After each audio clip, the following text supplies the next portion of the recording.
Yeah.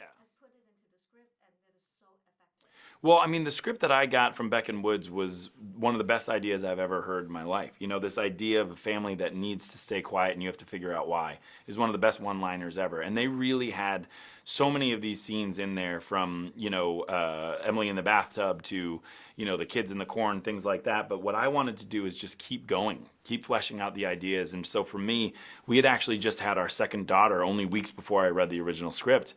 And so I completely, not being a big horror guy myself, like you said, this isn't a horror film to me. This is the metaphor for parenthood. So because we had just had her, I was in that terrified new parent state of hoping that I could keep her safe, hoping that I could keep her alive, and making sure I was the best father I could be. And so I decided to take all that emotion and all that fear that I was feeling and put it into the script. And it became this, like I said, a big allegory for what I believe parenthood really is, and the idea of what would you really do for your kids. And Emily bonded onto that, and she read the script when it was all done. I always wanted her to be in the movie, but it was one of those things where I didn't want to force her to do it, and I didn't want her to do it because of me.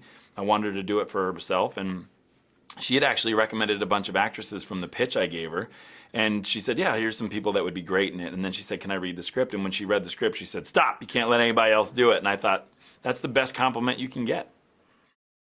I mean, to me, because this movie, like I said, I wouldn't be the first guy you'd think would do a horror movie. I just wanted everything to feel organic.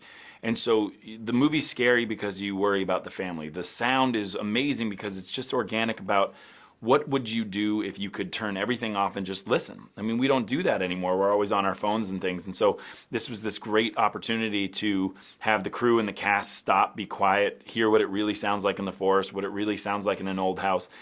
And the sound team we have in Ethan and Eric are, I mean, they're just the most talented guys in the world. They've done such incredible movies, but they understood what this was, that this was a once in a lifetime opportunity to really use sound as a main character, not just something that surrounds you in the theater, but really sound is the main character, or the absence of sound.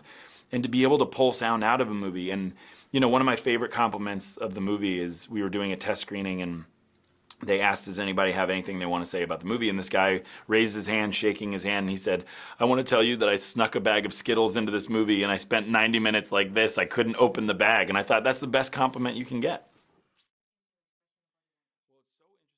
Because truly, one of the things I was most scared about is that without dialogue, it would be hard to keep the tension and keep the pace and things like that, because dialogue's usually what you're editing.